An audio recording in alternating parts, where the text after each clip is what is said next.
Boa noite. Hoje, 6 de julho de 2020, a gente começa a nova edição do Carlos Santos aos Vivos. 6 de julho de 2020, Carlos Santos aos Vivos, esse projeto embrionário, laboratorial, em que nós abrimos espaço para bater papo, conhecer pessoas dos mais diversos setores da atividade humana no Rio Grande do Norte e fora também das divisas do estado e até do país, sim, porque nós temos gente agendada para falar, bater papo, trazer aqui para conversar conosco também fora do país, das fronteiras do país, mas que de algum modo estão vinculadas, associadas, ligadas ao nosso lugar, a Mossoró, a Natal, ao Rio Grande do Norte, ao Brasil. O Carlos Santos aos Vivos já teve 7 convidados, eu vou recapitular aqui quais foram, vou ver se a memória ajuda, né? O primeiro convidado foi Saulo Vale, jornalista. O segundo, Catarina Gugel, promotora de eventos culturais e cantora. Depois tivemos o promotor de justiça Eduardo Cavalcante, que também é palestrante. Ainda tivemos nesse ciclo o Ciro Robson, que é cantor, radialista e apresentador de TV. Depois, Honório de Medeiros, escritor, professor, ex-secretário de Estado e ex-secretário da Prefeitura do Natal.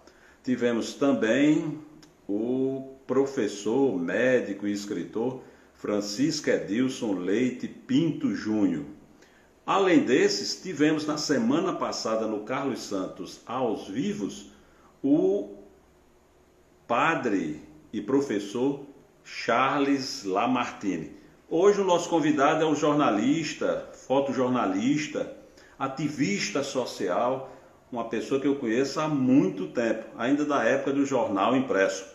Vamos ver, ele já passou por aqui, já deu as caras por aqui e eu batendo papo, conversando, ainda não fiz contato com ele, mas vamos tentar localizá-lo novamente. O César Alves é o nosso convidado de hoje. Então vamos tentar aqui o contato com o César Alves. Possível. Boa noite, César Alves, criador e editor. Olha ele aí, criador e editor do Mossoró Hoje. Como é que vai, meu amigo? Boa noite. Boa noite, Carlos. Boa noite aos telespectadores do blog do Carlos Santos. E feliz em ter recebido o seu convite. Acho até bom você falar em telespectador. Eu não tenho esse projeto de televisão, não, mas você que é um homem muito confiante, sempre torceu por mim, eu já estou começando a pensar em televisão também, telespectador. Por enquanto eu estou no internauta, né? Não é isso? Mas, é isso. César, muito bom tê-lo aqui. Boa noite. Boa noite, Carlos. Deixa eu ajustar aqui um pouquinho a luz para poder ficar, digamos assim, mais visível. Então, quanto você está aí, para poder... Boa noite a todos, né? Vamos conversando aí enquanto eu ajusto a luz, ok? Aqui eu estou com 2 câmeras. Uma você está até com a careca reluzente, a outra nem tanto. Mas sem sombra de dúvidas, olha, vai melhorar, você está trazendo uma vela. Eu arranjei umas velas melhores para poder bater papo com você e a gente levar a termo essa conversa, o Carlos Santos aos Vivos. César, você é o nosso 8º convidado. E os nossos convidados, eu já citei antes, mesmo de que você entrasse e batesse papo, gente dos mais variados setores da atividade humana, de Mossoró, de Natal, de outras plagas. E a gente sempre trazendo aqui no Carlos Santos aos Vivos, que é um projeto embrionário, laboratorial, com o sentido de produzir, eu diria, um documento audiovisual, traçando perfis de pessoas diversas, e de uma forma bem leve, linguagem coloquial. Aqui é acolá que eu faço algumas sacanagens, pelo menos os convidados anteriores continuam falando comigo. Todos eles continuam falando comigo. Eu espero que você também. César, boa noite. Eu acho que finalmente você está mais visível também. Da Isso. última vez, o programa anterior tive uma dificuldade com câmera, ajuste de câmera, caiu aqui e tal, mas parece que dessa vez, pelo menos eu estou olhando aqui num preview, tá menos ruim, mas a gente vai melhorando. O sono, eu acho que tá bom o som, né? Estou falando. Estão bom, tá bom. César, você é nosso convidado de hoje e eu quero bater papo com você, com a interveniência dos nossos internautas, sobre os mais variados assuntos, mas em essência, o seu perfil. Muita gente não sabe a origem do César, o César Alves, mas o César Alves não é moçoroense, é do sertão paraibano. Me fala dessa origem, de onde você é. É da Enxada, César? Carlos, da Enxada. Eu sou do sertão de Catolé do Rocha, sertão mesmo, não sou da cidade de Catolé do Rocha, não. Sou do interior, de uma comunidade chamada Serrote. Fica em cima de uma planície, em cima de uma serra, perto de Catolé do Rocha, entre Catolé do Rocha, precisamente, entre Catolé do Rocha e a cidade de Patu. Foi lá em cima dessa serra que eu me criei e foi lá que eu dei as minhas primeiras passadas de 3 léguas por dia para chegar aonde a gente podia dizer no grupo escolar. Civilização. Um grupo escolar. Grupo escolar, né? César, você é de uma família de quantas pessoas? Carlos, seus pais, portanto, agricultores? Agricultores, 2 agricultores, são 7 irmãos, sim, eram 7 irmãos, hoje são 5 irmãos, né? A gente perdeu um irmão em 2010, precisamente há 10 anos, precisamente mesmo, que hoje está completando, né? Amanhã vai estar completando 10 anos que o irmão sumiu. E o outro veio a falecer em 2015, então são 5 irmãos, e pai e mãe, agricultores. E os seus pais agricultores. E como é que se deu essa sua vinda para Mossoró? Com a família ou você veio só, adolescente, já idade adulta, fazer o quê? Escapando da fome, da sede, da falta de oportunidade, em busca de melhores chances de estudo e de trabalho? Como foi isso? Quando foi? Carlos, foi uma situação meio desesperadora, né? A seca, a gente acompanhou a grande seca de 80, começou em 79, foi até 83, devastou tudo que havia no sertão. Naquela época, Carlos, já havia algumas estruturas de convivência com a seca, como açudes, mas muito pouco, porque não havia ainda o sistema adutor, que salvou muita gente depois que foi instalado aqui no estado e também na Paraíba. Naquela época não havia isso. Então, houve um desespero muito grande naquele período de 80 a 83, e muitas das famílias ficaram sem nada. E o caso nosso foi desse jeito. Então, a gente foi morar de caseiro numa fazenda, e quando foi no inverno de 84... foi inverno na Paraíba mesmo? A gente saiu do sítio Serrota, né, o sítio Serrota, que é em cima de uma serra, fomos morar numa fazenda que fica no sítio São Francisco, o sítio São Francisco, que fica na mesma região, entre Catolé e Patu.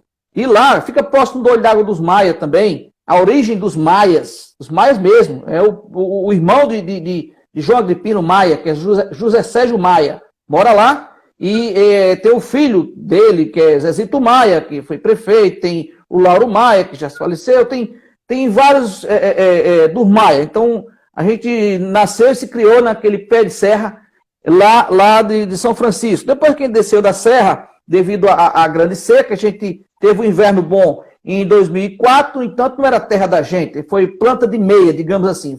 A enxada foi partida ao meio quando se foi feita a colheita. Só que em 85, Carlos, veio um inverno muito rigoroso, que inclusive alagou tudo aqui em Mossoró. Lá também foi muita água.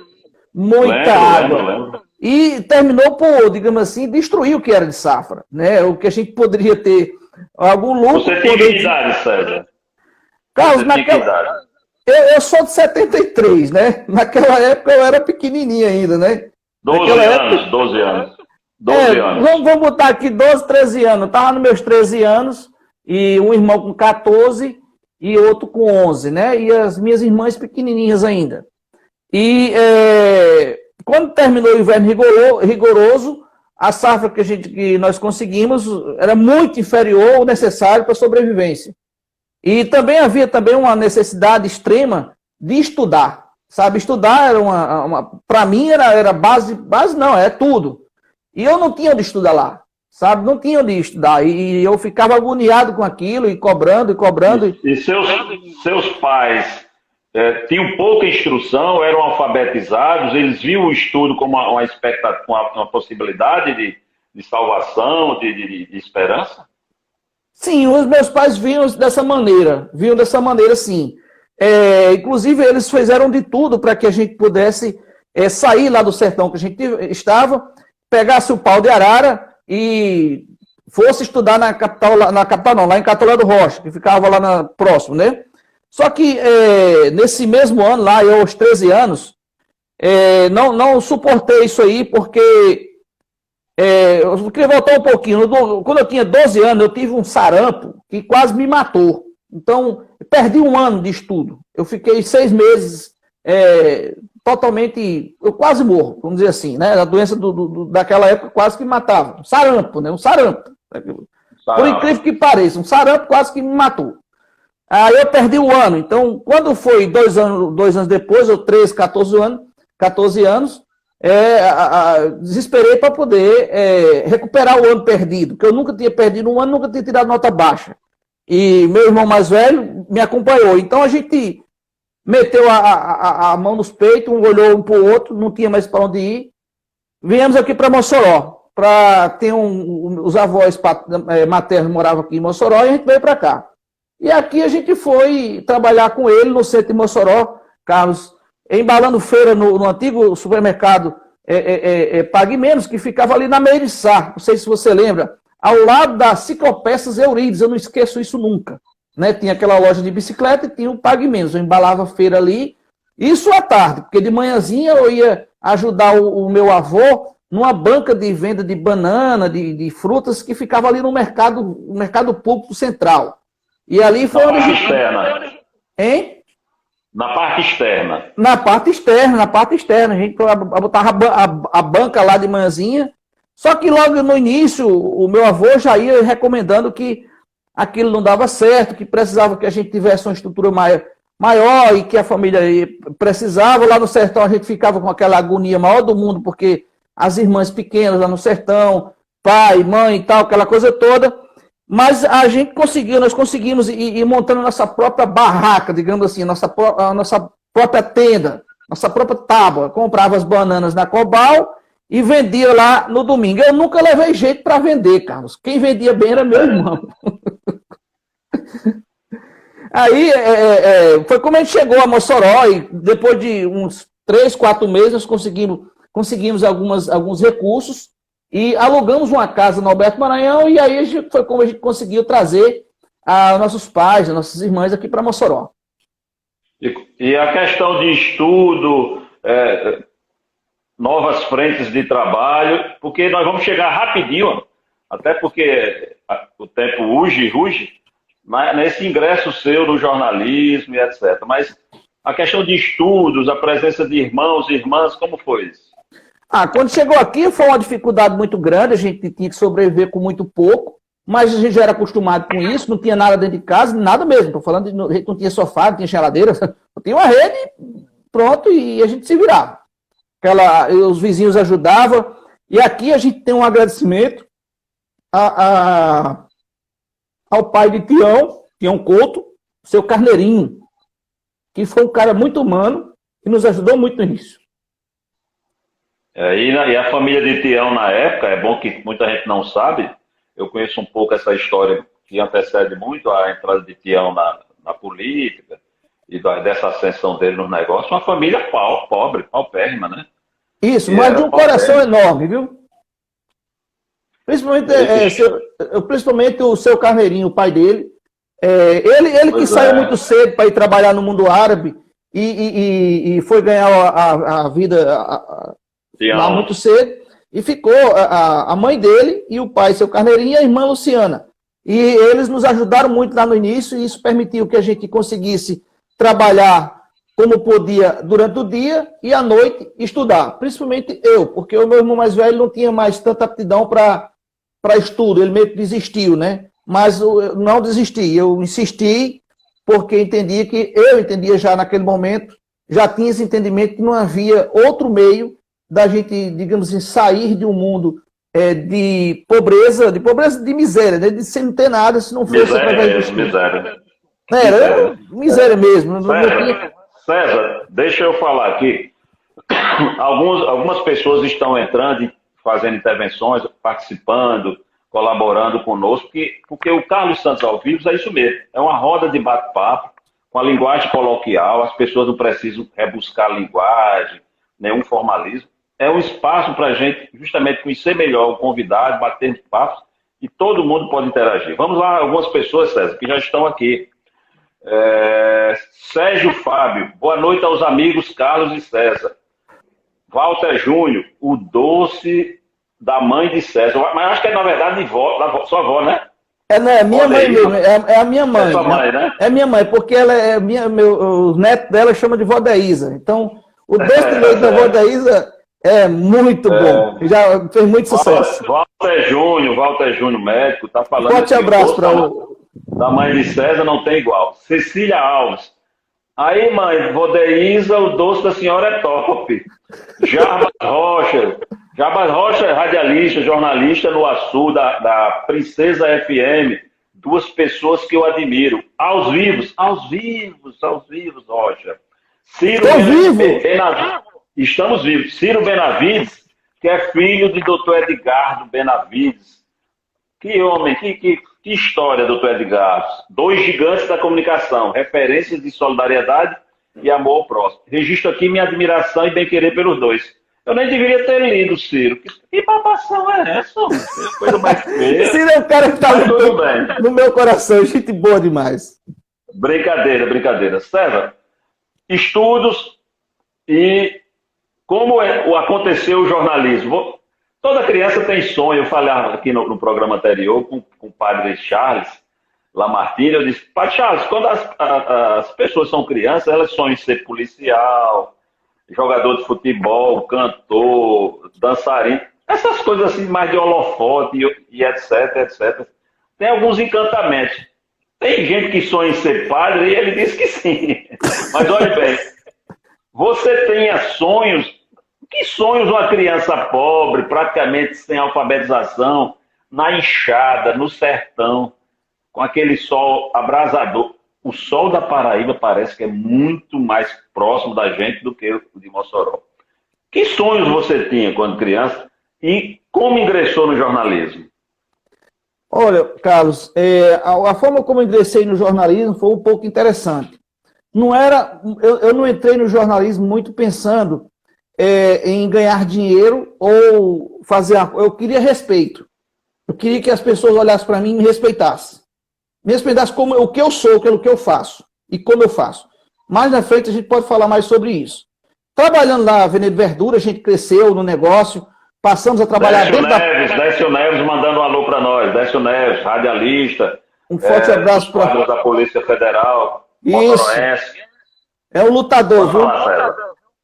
Passamos a trabalhar dentro da Cobal, ali, já aqui na Cobal, compramos o box lá dentro, passamos a negociar com grandes progresso. Isso, cresceu. Nós compramos, eu passei a comprar produção de frutas inteiras, de sítios inteiros lá na Paraíba, eu trazia para cá e meu irmão vendia. Eu comprava, ele vendia. O cabo vendia tudo, não era bom de negócio. E sempre ganhava muito dinheiro. E nós fomos nos organizando.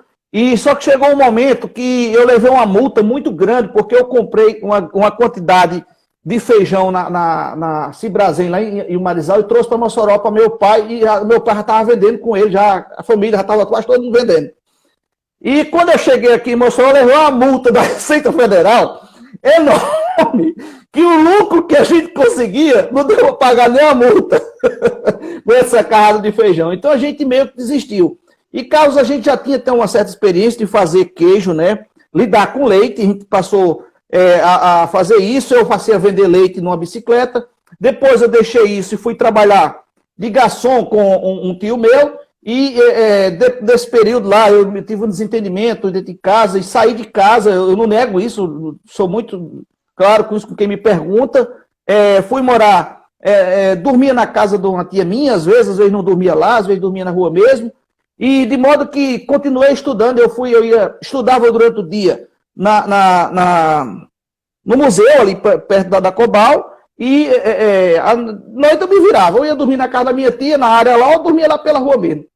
E passei num bocado de concurso ao mesmo tempo. Passei no concurso para a ESA, a Escola de Sargento das Armas, passei no concurso para estagiário da Petrobras, passei também num concurso também para estagiar na UERN, entre outros. E nessa brincadeira eu fui para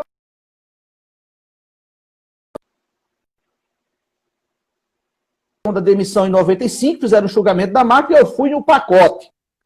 Fui no pacote mesmo, botaram todo mundo para fora, a gente foi. Na época o governo acho que era FHC. E eu fui para a UERN depois. Lá na UERN eu trabalhei com o Marido Socorro de Souza no DARE. Eu já sabia digitar. Uma coisa que deve ficar para todo mundo é o seguinte: quando você for fazer uma coisa, procure fazer bem feito. Aprenda. E pratique, mas pratique mesmo, porque talento a gente não tendo, a gente pratica até aprender. E foi o que eu fiz. Com o digital, eu digito bastante rápido. E lá na UERN, lá com a professora Maria de Socorro de Souza, eu fiquei angustiado, porque eu percebi que ali era uma coisa para a gente trabalhar. Eu ia trabalhar a minha vida toda na UERN e aquilo a vida toda. Não era nada. Então, um certo dia, Canidé Queiroz passou lá pelo setor. E eu percebi o quantas pessoas o respeitavam. Mas o respeitava mesmo, assim, sabe? Ao ponto de só faltava referenciá-lo de público, né? Quando ele passou no setor, eu disse, poxa, eu quero isso. Aí, Mário Socorro, um dia chegou para mim e disse, eu estou vendo que você não vai se dar bem aqui no trabalho. Eu disse, não dou, não. E aí, o que você vai fazer? Se eu quero ser agora, eu quero ser o que esse cara aqui é. Passei por ele, claro que você conhecendo o Canidé tão melhor do que eu, sabe que ele me ignorou. Não tem a menor dúvida disso. Me ignorou mesmo. É o jeito dele, né? Eu só quero ser esse cara aí. Quero ser esse cara aí. Não pela falta de educação dele, mas pelo respeito que as pessoas têm por ele. Respeita mesmo. Quero ser. Aí fui lá, o que ele faz na vida? Ele é jornalista, ele é dono da Gazeta do Oeste, depois eu quero trabalhar lá. Eu quero trabalhar lá. Essa sua visão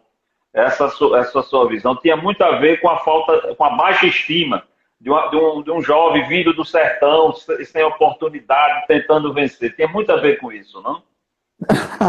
Tinha, Carlos, tinha muito a ver com isso, mas eu lembrava o seguinte, que quando as pessoas têm respeito, vale mais do que dinheiro. Quando as pessoas têm amizade, vale mais do que qualquer outra coisa. Se você tem isso das pessoas, você não precisa de mais nada, quase mais nada.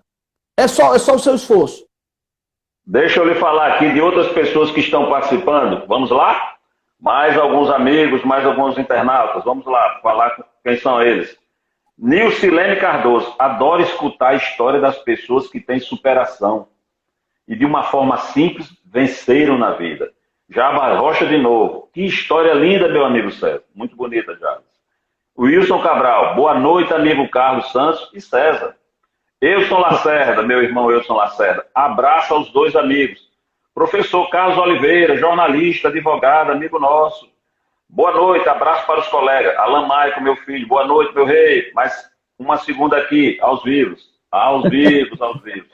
Vamos lá, César. Pois é, Carlos.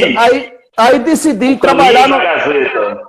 Foi isso. Agora eu vou trabalhar na Gazeta. Mário Socorro disse, olha, mas tem um problema lá. Dona Maria Emília, que é a mulher de Canidé, ela é mais dura do que ele, viu? Ela não tem problema, não.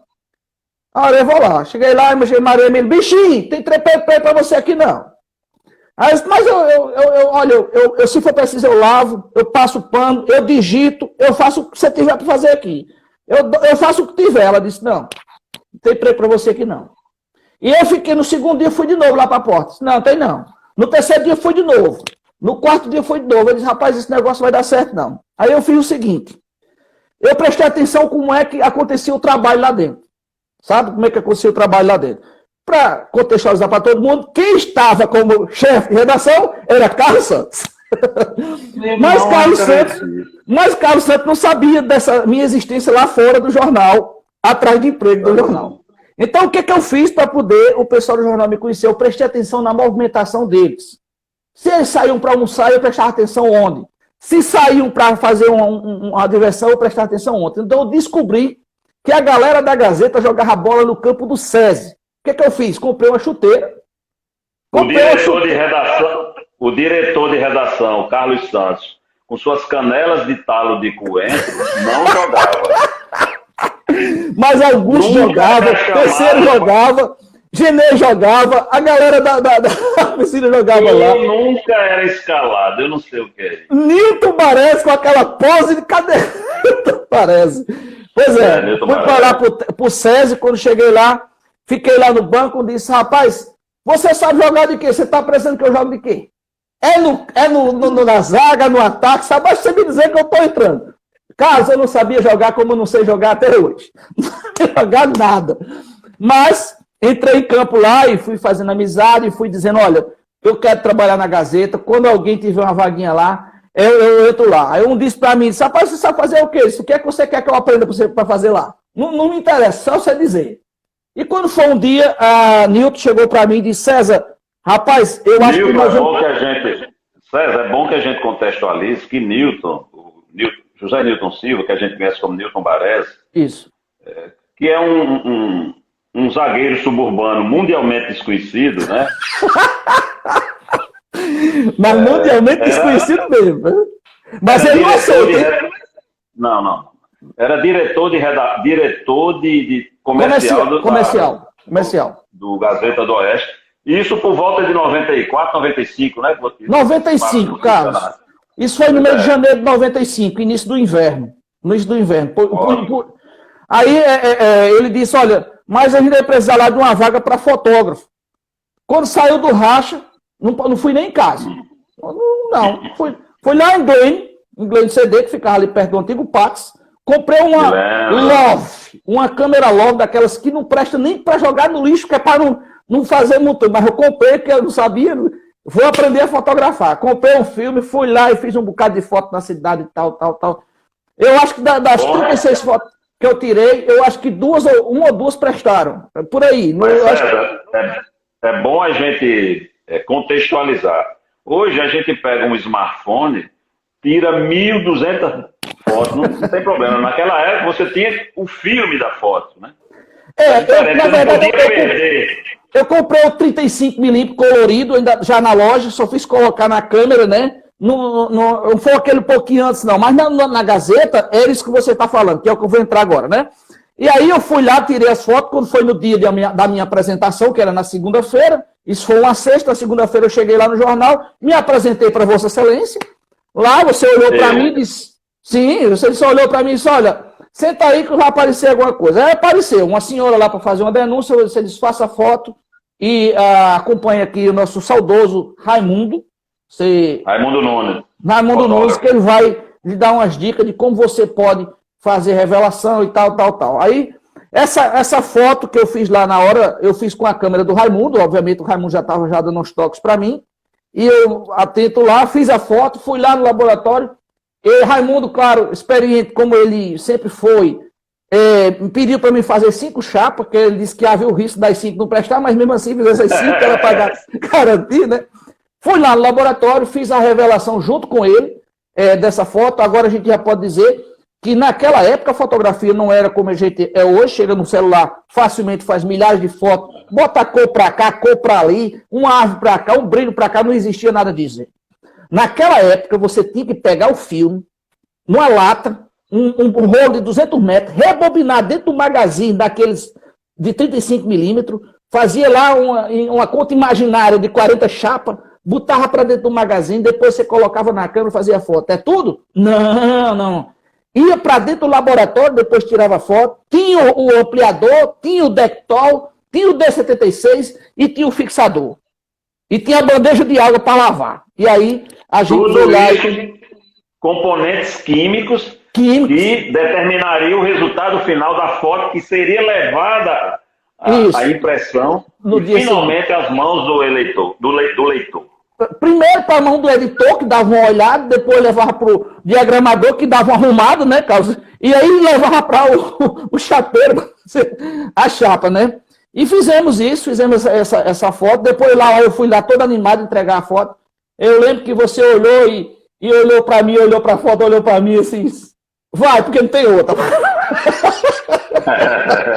Criterioso como muito deve ser. Colocou a matéria num cantinho lá, era uma chamada apenas da mulher que estava fazendo uma reclamação, uma denúncia por um serviço, né?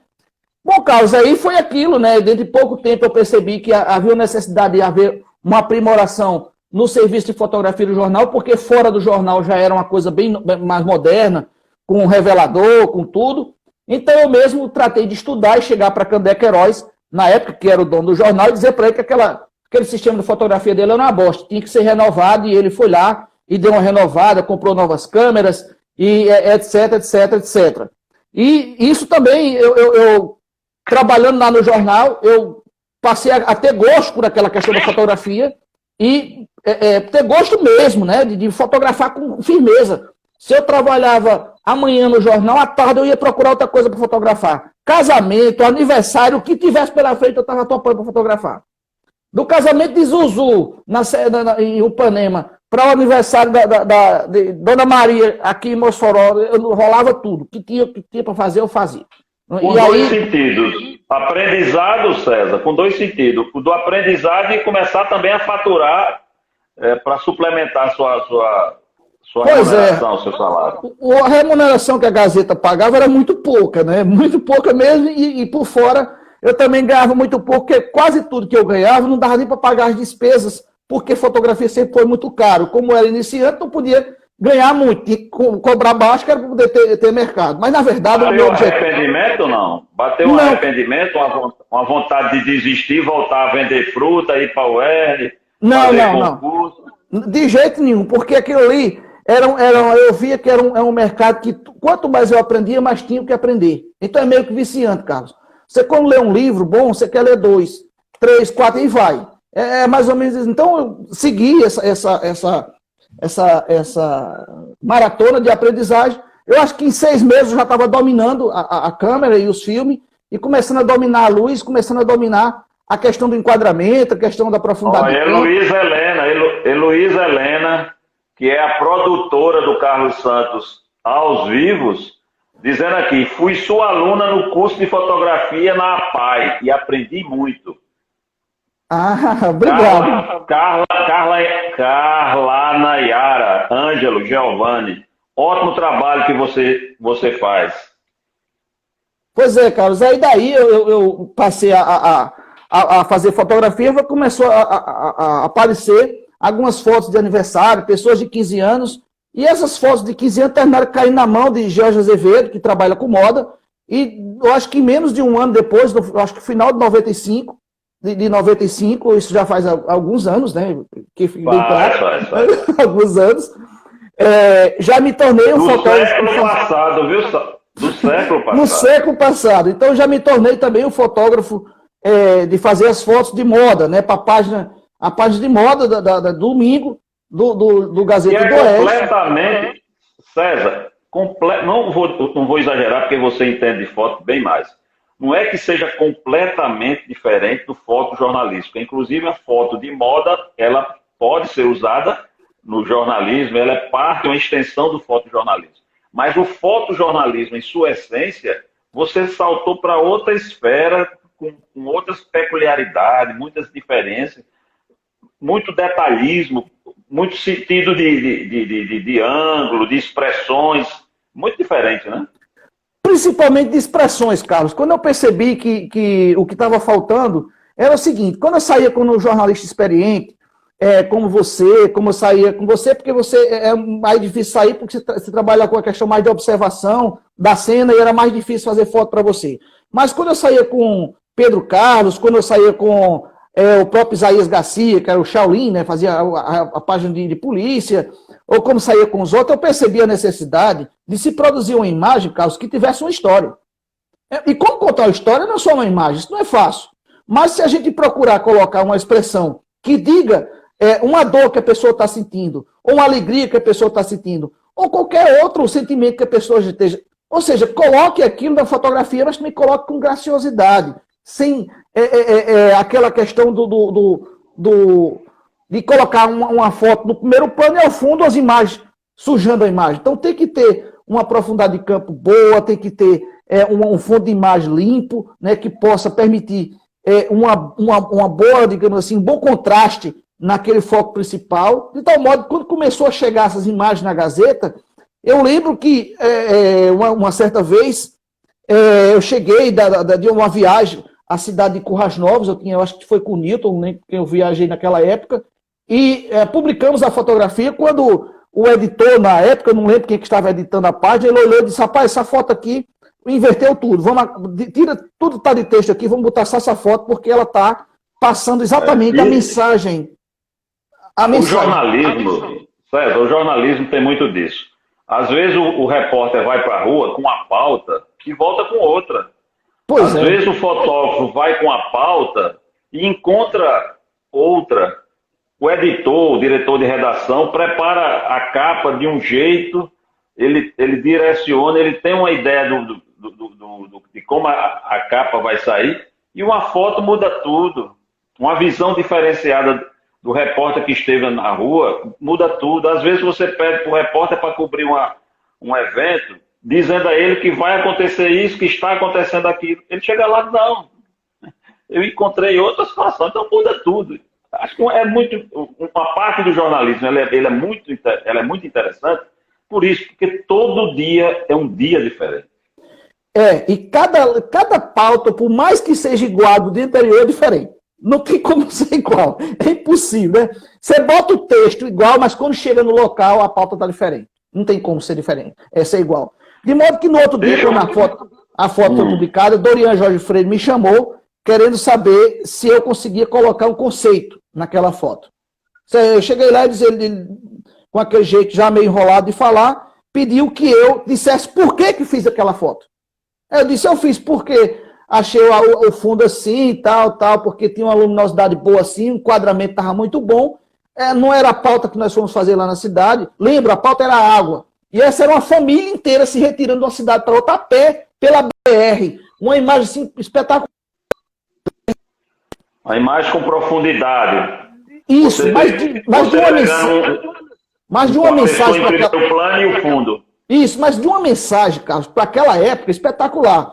Era um casal, 3 filhos e um cachorro. Não tinha, sabe, eles saindo assim. Era uma imagem.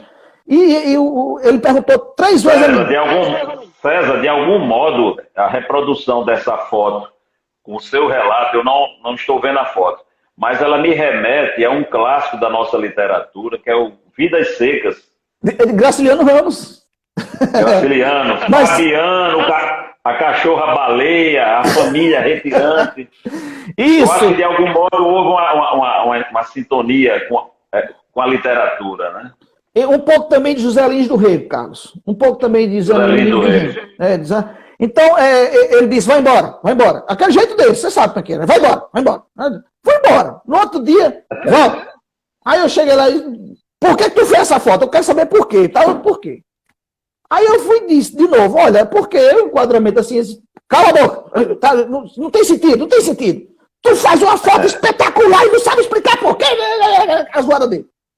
Aí eu fiquei preocupado, porque Dorian é genial, Dorian ele já estava ficando assim agitado. Eu fui lá para aquela senhora, uma senhora morena que cuidava dele, né? Disse: olha, por que está agitado? Ele não está agitado. Ele está vibrando com você. Só que na rua 30 de setembro, eu acho que era a casa de Dorian, né? Ali na praça. Isso, próximo à União Cacheral, por ali. Aí biblioteca. Ele foi lá, encosta aqui. Aí eu encostei e disse: olha, você fez essa foto porque você tem é como se você tinha o TIM para fotojornalismo. Você tem o TIM, mas você precisa ler. Você precisa de leitura. Eu já lia muito, mas não era o suficiente para poder chegar e conceituar. Mas continuei, eu trabalho lá, desde então eu passei a procurar o conceito das imagens, saber por quê, né? Quando eu não perguntava o repórter, eu perguntava no próprio local, eu passei a investigar a questão e percebi que quanto mais eu procurava informação, que é onde entra o fotojornalismo real, quanto mais eu buscava informação no local antes de fazer a foto, melhor ficava a foto. Porque eu colocava informação do local na foto. E quando eu chegava, quando eu entregava para o repórter, o repórter falava: olha, ele casou. E eu lá fazia tranquilo. Então, César, a gente vai ter que correr um pouco, porque o tempo urge e ruge. Mas deixa eu lhe falar aqui de algumas outras pessoas que estão intervindo, estão falando aqui. Alice Beatriz, César Alves, nota 1000, jornalista de primeira qualidade. Elisângela Alves, ô Elisângela, boa noite, Carlos e César. Vanúbia Márcia, que história bonita. Alex Gugel, parabéns, foto. Parabéns aos dois pela missão de bem informar. Pardal, você sabe o nome de Pardal, na verdade, é Luiz Alberto, eu acho que ele não lembra mais. Pardal é mecânico da Pardal da Confiança. Pardal é um amigo. Pouca gente sabe, viu? Pouca gente sabe que o nome dele é Luiz Alberto, inclusive ele. Eu acho que Pois eu só fiquei sabendo há poucos dias porque eu perguntei a ele. Eu acho que ele só passou a lembrar o nome dele, que o nome dele é Luiz Alberto, eu não perguntei. Pois meu caro Luiz Alberto Pardal, ele está dizendo aqui, parabéns pelo programa, diante de 2 vencedores. Muito obrigado, Pardal. E você é um irmão. Cadê o coração? Está aqui. Meu também. Almir Moraes, uma foto como essa que César está descrevendo vale mais que 1000 palavras. Nilcilene Cardoso, vejo 2 homens e cada um com bagagem bem interessante. César, continue, vamos apressar porque tem mais assunto, viu? Bom, Carlos, aí eu só vou chegar na parte do jornalismo, né? Quando foi em 98, teve um problema com o repórter Isaías, um problema, claro, que naquela época não tinha segurança, e Canidé achou por bem, por uma questão de segurança, substituir, me colocar na posição dele para repórter policial. Obviamente que eu sofri um pouco, porque a minha área não era escrever, eu não tenho não tenho a técnica, não tinha técnica, não tinha nada sobre a questão de escrever, mas eu estava treinando bastante, porque quando eu apurava os fatos no local, colocava na fotografia, entregava o repórter, ficava com aquela angústia, eu mesmo querendo relatar. E um dia, o próprio Canidé me parou no caminho para perguntar sobre uma fotografia que eu tinha feito lá no Piquiri, que ele mandou fazer uma foto sobre falta de água, e eu fiz uma foto com o menino olhando assim para cima, com a boca perto da boca do tambor, assim, uma coisa assim, que até hoje me arrepio quando vejo essa foto. Esse eu tenho.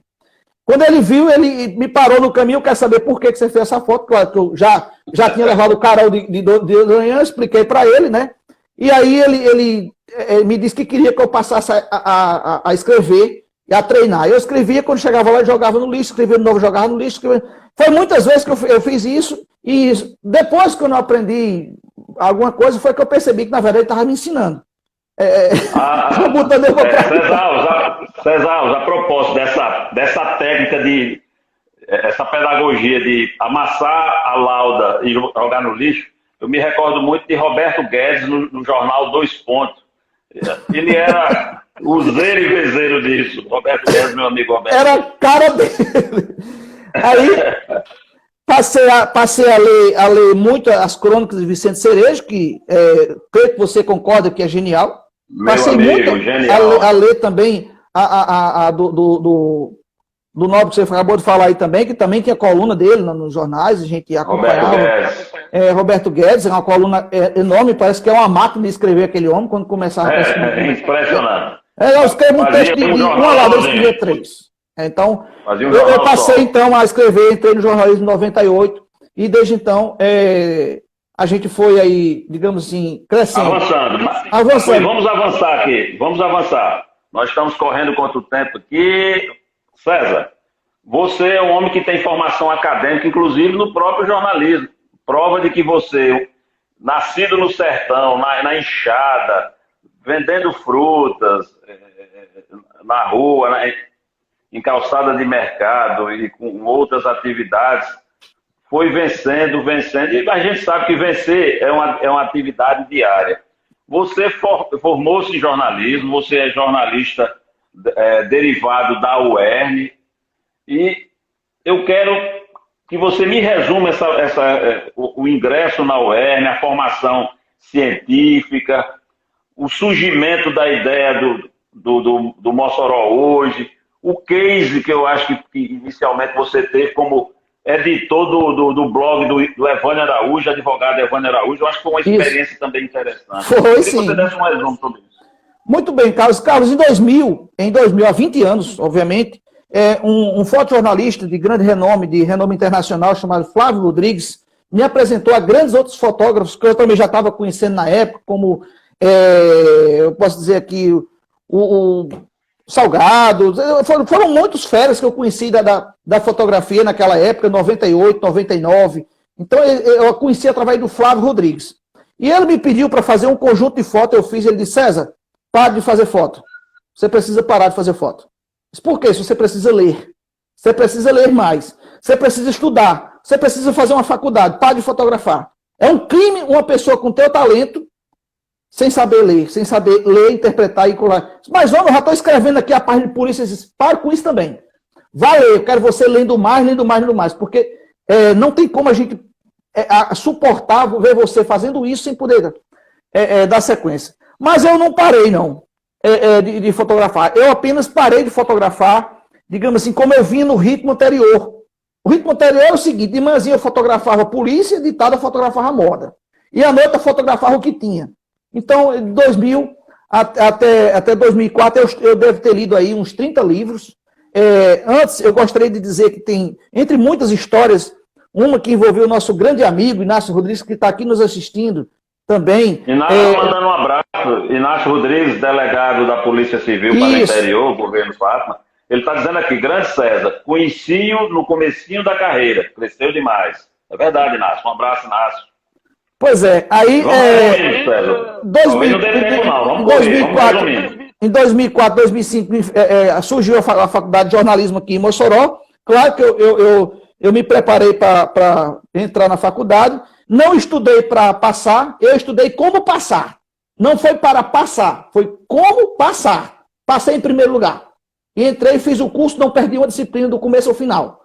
Me graduei em jornalismo, mas aí quando foi em 2010, já com diploma, já houve uma série de mudanças, né? Eu já estava já tinha saído da Gazeta no ano de 2002, já estava no Jornal de Fato, já estava começando a ficar insatisfeito, porque em 2007, Carlos, eu percebi, antes de 2007, uma coisinha, com o blog do Noblar, a necessidade da mudança de plataforma de mídia. Então eu criei o blog Evânio Araújo já com aquela técnica de fácil, de acessibilidade, né? De fácil localização. Evânio Araújo, é fácil localizar, e passei a atualizar. Eu comecei as primeiras experiências muito canhestra por volta de 2004, 2005, em 2006 um blog em página sem assinatura própria, sem domínio próprio. E em 2007 surgiu o blog Carlos Santos. Então foi uma época que começaram a surgir essas ideias, essas possibilidades, né? Mas era preciso naquela época fazer teste, laboratório. O seu laboratório, o blog do Colorado laboratório, o blog do Noblato, esses caras, era tudo laboratório, mas a gente não tinha uma. Vocês fizeram no peito e na raça. Né? No peito e na raça, vou fazer e pronto. E aí eu criei o Twitter. E eu fiquei, modéstia à parte, muito conhecido aqui, fora daqui também, no estado, acho que no país inteiro, com o Twitter. Muitos seguidores. Vamos correr que não vai dar tempo não, vamos avançar. Aí saí lá do jornal, em 2014, eu pedi demissão no Jornal de Fato, porque eu não aguentava mais trabalhar naquela plataforma, eu achava que aquilo aí não tinha mais para onde ir. E criei meu próprio site, que foi o portal Mossoró Hoje, com apoio, é claro, que eu fui para uma agência e criei, daí nasceu o Mossoró Hoje. Em qual ano o Mossoró Hoje surgiu? Ele nasceu em 2014 com o projeto, né? Em 2015 eu comecei a funcionar, ele está com 5 anos, é uma criança ainda. O Mossoró Hoje, gente, para quem não sabe, eu acho difícil que alguém não saiba, que esteja nos acompanhando, é um case de sucesso. Eu uso essa expressão em inglês porque, digamos, é algo usual, mas eu não gosto. É um caso de sucesso. Só no Instagram, César Alves tem com o Mossoró Hoje quase 140 mil seguidores diariamente. Então isso é um fenômeno impressionante decorrente desse esforço. Inclusive, às vezes eu converso com outros colegas e eu digo, rapaz, César Alves descansa quando? Como é? Ele é uma máquina de trabalhar. Amigo, vamos avançar aqui, vamos entrar aqui agora, vamos ter que vencer algumas etapas aqui, infelizmente. Vamos entrar agora na fase numa secção do Carlos Santos aos vivos, que é o abobômetro. Mas antes, vamos ver aqui que tem mais gente querendo falar aqui, se manifestar.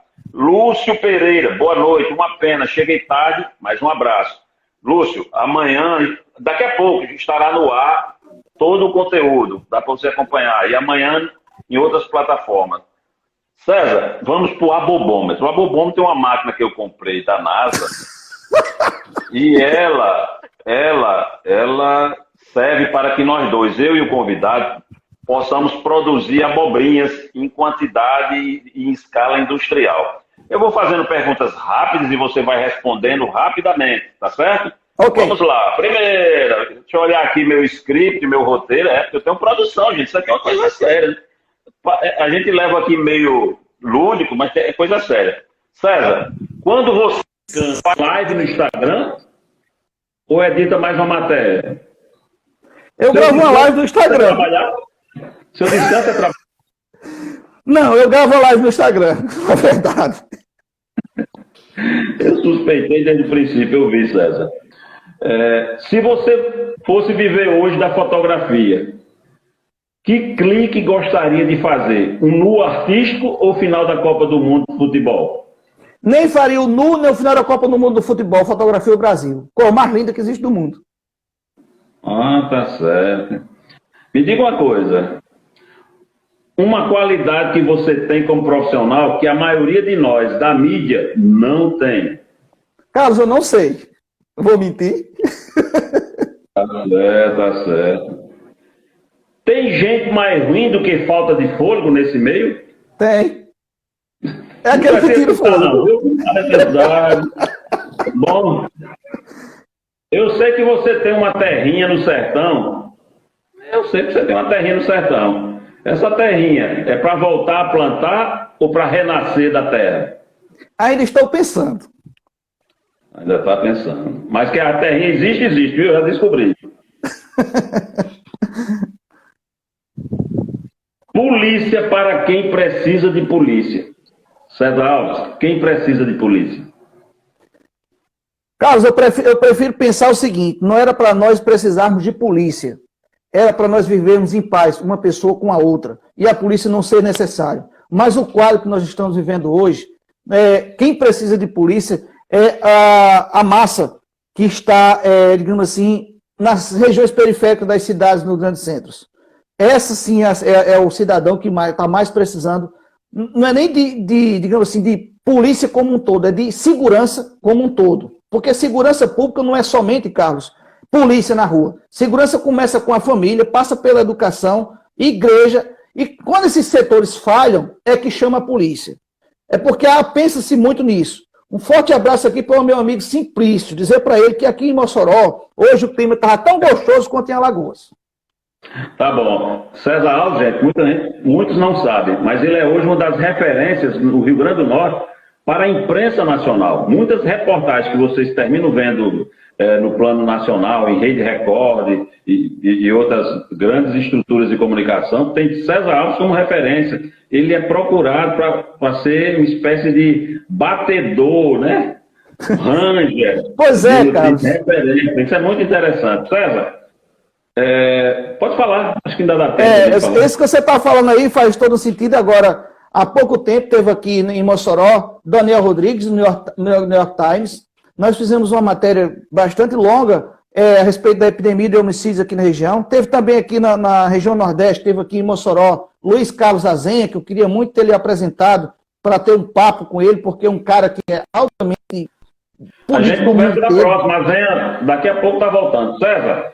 Isso. Depois do quadro Abobômetro, tem outro, que eu acho que é uma sacanagem contra mim, mas eu espero sobreviver. Você pergunta, eu respondo. Agora eu respondo se quiser, porque democraticamente o programa é meu, eu respondo se quiser. Só uma pergunta. Eu fico curioso. Como é que tu fazia para suportar Inácio Pé de Quenga na Gazeta? Responda se quiser. Inácio Pé de Quenga é uma figura folclórica da Gazeta do Oeste, muita gente conhece, mas a gente sobreviveu. Inácio, qualquer dia a gente se encontra aí. César, a gente está chegando ao final. O programa sempre homenageia algumas pessoas ou entidades, instituições. E esse programa aqui é uma homenagem a Raimundo Nunes, que a gente citou aqui, fotógrafo, que trabalhou conosco na Gazeta do Oeste, trabalhou no Jornal de Fato comigo, e a gente trabalhou tanto tempo junto. Então é uma homenagem a ele, fotógrafo, Raimundo Nunes. É também uma homenagem, César. A gente falou tanto em educação, a professores e professores que tiveram na minha vida. Professora Deusa, professor Oscar, professora Tamela, professora Dagmar Filgueira, criadora do Colégio Dom Bosco, quando eu estudei. E eu deixo a você um espaço para homenagear alguém, alguma instituição. Vó Deise, você que sabe. Vó Deise, que está me assistindo aqui também, na live. Vó, mãe, é uma mistura. Beijo, viu? Depois ele me leva para comer esse doce e me apresentar a senhora. Pronto, a professora Clotilde, eu sempre quis fazer uma grande homenagem a ela, um dia eu vou fazer, eu vou lá eu vou fazer uma homenagem a ela.